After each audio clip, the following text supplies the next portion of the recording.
kembali lagi dengan saya Pendeta Yohanes.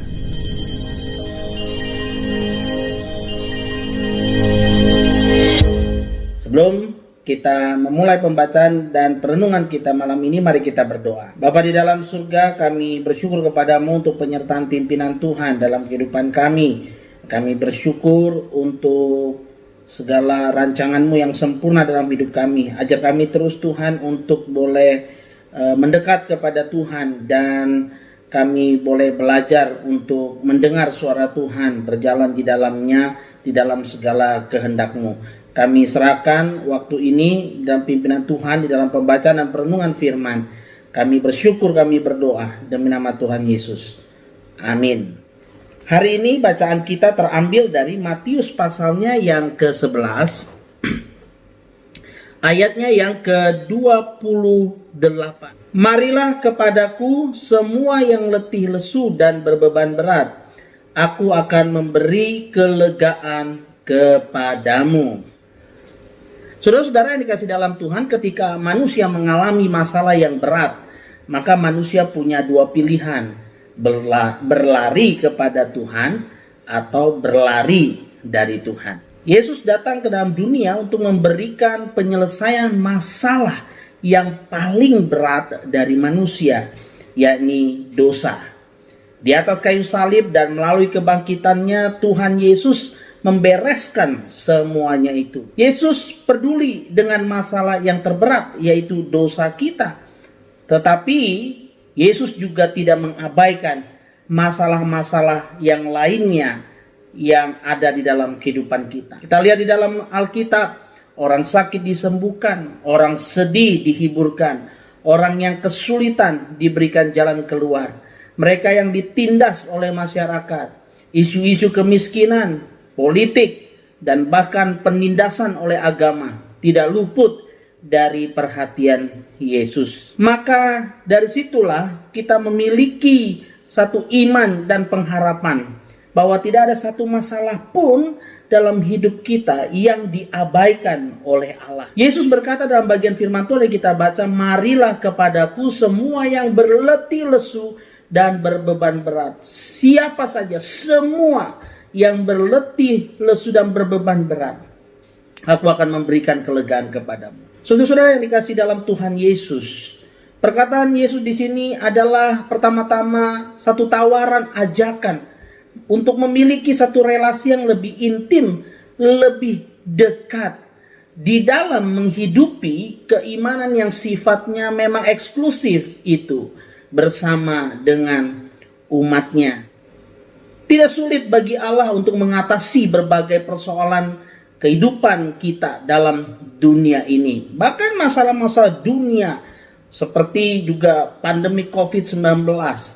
Tetapi saudara, mengenai relasi adalah sesuatu yang unik, yang membutuhkan kesediaan, kerelaan, dan totalitas kehadiran diri di antara dua pribadi untuk bisa saling mengenal, saling berkomunikasi, dan menjadi hubungan lebih jauh. Pada dasarnya Allah di tempatnya tidak beranjak, manusia yang pergi dan bersembunyi dari Allah. Relasi yang Allah tawarkan bukanlah relasi transaksional yang menitik beratkan pada relasi moral atau sosial. Maksudnya, kalau kamu baik dengan saya baik dengan kamu. Atau karena kamu butuh saya dan saya juga butuh kamu, maka mari kita berelasi. Tidak demikian. Yang pertama, saudara, relasi yang Tuhan tawarkan adalah relasi yang menolong umatnya memahami siapa dia dan apa yang ia kerjakan di dalam dunia ciptaannya. Manusia kadang-kala stres dengan masalah yang ada di depan matanya, tetapi tidak bisa melihat gambaran menyeluruh tentang apa yang harus dijalaninya sebagai satu kesatuan yang utuh. Yang kedua, saudara, relasi yang Tuhan ingin bangun dengan umatnya adalah relasi yang menolong umatnya untuk mengerti apa yang menjadi kehendaknya. Dan setelah mengerti, dijalani, dilakukan, dikerjakan seturut dengan petunjuknya. Manusia seringkali menderita karena terlalu mengabaikan Tuhan. manusia merasa tidak perlu bimbingan Tuhan. Ini soal mendengarkan firman-Nya. Adalah lebih sering manusia berkata-kata kepada Tuhan, seolah-olah Tuhan perlu diberitahu banyak hal, seolah-olah Tuhan buta terhadap permasalahan yang terjadi, seolah-olah Tuhan tuli tidak mendengar seruan manusia. Sebaliknya, manusia begitu malas mendengarkan tuntunan Tuhan dalam firman-Nya. Ini artinya, seperti Alkitab katakan, cepat berkata-kata, tapi lambat untuk mendengar.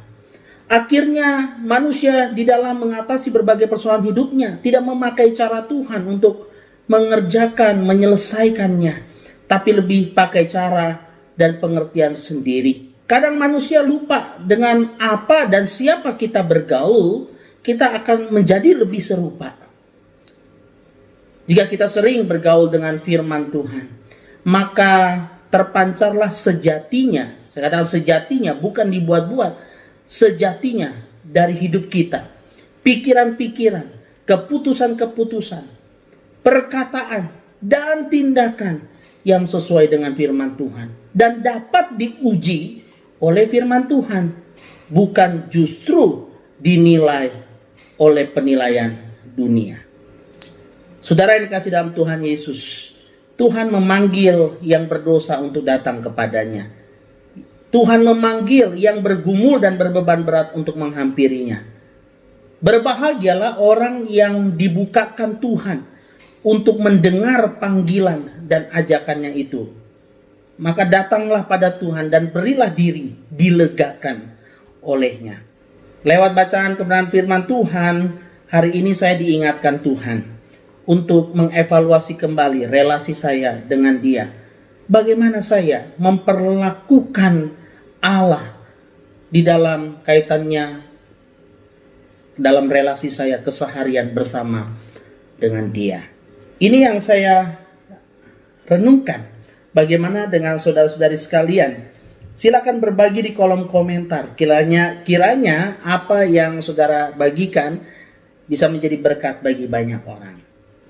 Mari mengakhiri perenungan kita hari ini, kita tutup di dalam doa. Bapa di dalam surga, terima kasih Tuhan karena Engkau Allah yang tidak jauh dari kami, dan Engkau Allah yang selalu ingin mendengar dan bahkan menolong kami dalam segala persoalan pergumulan hidup kami.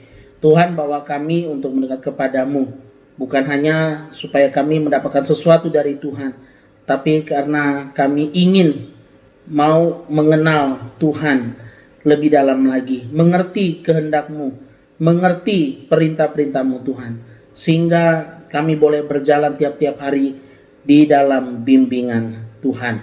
Sekalipun masalah yang kami hadapi dalam hidup ini terus dan bahkan bertubi-tubi datang dalam hidup kami, Tuhan, kami tak memiliki damai sejahtera, sukacita, karena kami tahu Engkau berjalan bersama dengan kami. Terima kasih ya Tuhan, yang bersyukur kami berdoa demi nama Tuhan Yesus Kristus. Amin.